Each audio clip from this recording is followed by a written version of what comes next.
Good morning. I'm Reb Myron. I'm a minister through Pathways of Light, and I've been a Course in Miracles student for 40 years. I'm going through the lessons this year, asking Jesus to clarify for me, and then I write from that clarity. Done that for several years now, and that's what I'm going to share with you today. So earlier, we looked at our new theme, which is what is creation? And I recorded that, and I highly recommend it. Such a beautiful theme. Okay, so we're looking at lesson 321. Father, my freedom is in you alone. I did not understand what made me free, nor what my freedom is, nor where to look to find it. Father, I've searched in vain until I heard your voice directing me. Now I would guide myself no more, for I am neither made nor understood the way to find my freedom, but I trust in you. You who endowed me with freedom as your holy son will not be lost to me. Your voice directs me, and the way to you is opening and clear to me at last. Father, my freedom is in you alone. Father, it is my will that I return. Today we answer for the world, which will be freed along with us. How glad are we to find our freedom through the certain way our Father has established. And how sure is all the world's salvation when we learn our freedom can be found in God alone.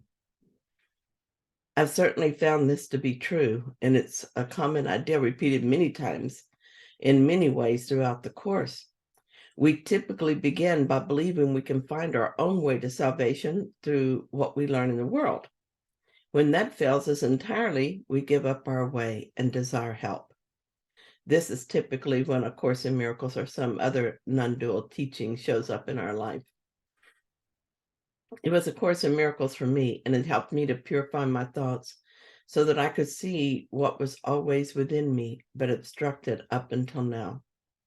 What I discovered is that I had a part to play in my awakening, but it was a relatively minor role. I had to want to awaken, and I had to be willing to give up all that was not taking me toward awakening. This unfolded for me as a series of practices that boiled down to mind watching and releasing what I found there to be purified or removed. It wasn't hard, but it sometimes felt hard because I struggled against myself. I was conflicted about giving up some of those destructive beliefs.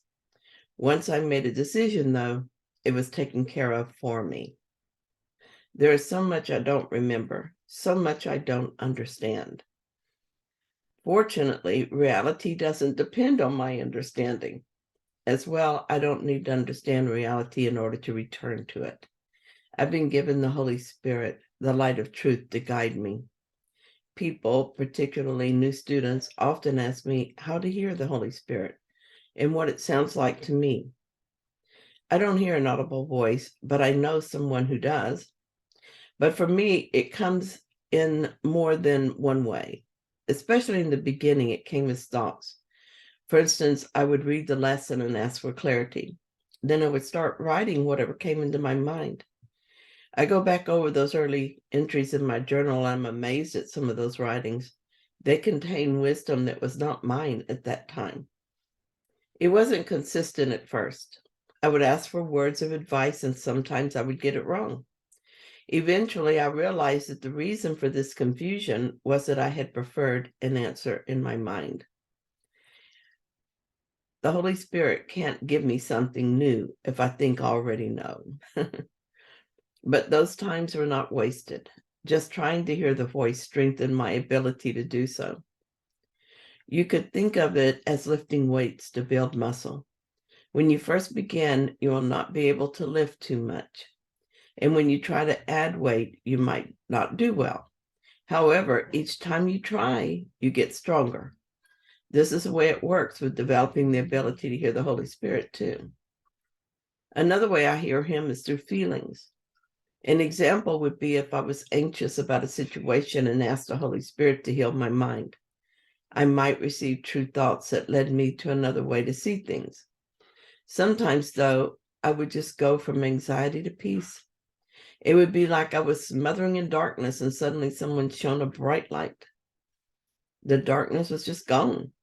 This is how it feels to be anxious and then miraculously to be at peace. Peace is the Holy Spirit's answer to my request for healing. Sometimes I'm answered with a prompt or a nudge. This might happen when I'm confused about something, not knowing which way to turn, sometimes literally. An example of this happened when I was working. I was late for an appointment with a new customer because I was lost. So what I did was ask the Holy Spirit for help, and I just went the way I was prompted to go. I got there quickly and easily. One time I was making my rounds, seeing customers in a certain order. I did it this way so that my day would allow the most visits in the least amount of time.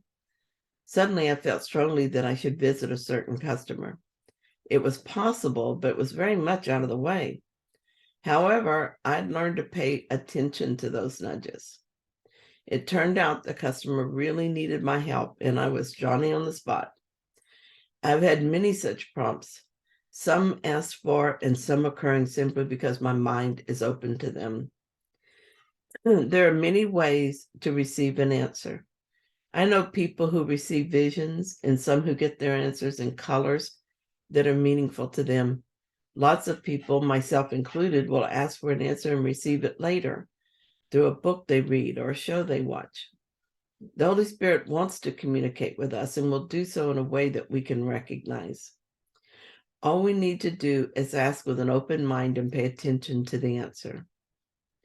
If you're having trouble fully developing a relationship with the Holy Spirit, maybe I can help. I facilitate a course through Pathways of Light called Accepting the Holy Spirit's Help, which I think is very helpful. If you're interested in that, go to my website for this lesson and click where it suggests, and you can learn about that course. Pathways of Light also has a self-study course that many people have found helpful, and it's called Listen and Receive. It's very helpful in developing the skill of communicating with the Holy Spirit. And this is a free course, and in the same place in the lesson on my website, there's a button that you can click on, and you can download that. So here's a message that I received from the Holy Spirit a few years ago. He's notice your thoughts and pay attention to your feelings. Do not deny or repress. Listen for my voice. Bring me your confused thoughts. Give me your willingness. I am in your mind, closer than a thought. I'm very much a part of you. The road you walk now is very straight, and when you think of it, you know this is true. Do not look back and do not look forward. Be with me here and now. These are the steps that bring you home. Because you desire to walk this straight and narrow path, all helpful experiences will be placed before you. Do not mistake them for errors or obstructions, and do not try to step around them. Look at each one with me, and let me show you how to use them for your awakening. And this is Reginas' tips. It's an interesting dilemma we find ourselves in. While we are attempting to realize the ultimate truth, we also need to walk in that direction from where we are. When we walk in the direction of awakening, awakening comes to greet us. That is the meaning of the story of the prodigal son. One very important sentence in today's lesson is, now I would guide myself no more. If we want to make the journey from the dream of sin and guilt to the real world, and ultimately to truth, we must abandon the ego as our guide. This takes a lot of practice because we see the ego's ideas as our ideas, and we're very much attached to our ego self than most of us would like to think. As long as we're within ego consciousness, we need a guide. We cannot go without a guide at this level because this level is script. A script must guide. There is no state at this level of consciousness that is scriptless. However, we do have two scripts to choose from. That is, two guides to choose from. The ego, which seems to be our self, or the spiritual intuition that guides from Christ consciousness. Obviously, if awakening is our goal, spiritual intuition is a guide that we want to choose. That means that we need to learn to listen to it instead of ourself. Ultimately, we need to merge with it as ourself. So my thoughts about that. The two scripts that Regina mentions are just another way of saying ego or Holy Spirit. I have mentioned this before. There are many versions of our scripts, and the one we live at in any moment depends on which part of the mind we use to make our decisions. If we make the right mind, if we make it with the right mind, that is the Holy Spirit as our partner in choosing, we live the corrected script. If we go back to using our ego mind, we live in a different version of our script, a more chaotic version that causes suffering. But if we watch how we feel and what we think, we will notice right off when we slip back into ego and correct our course quickly.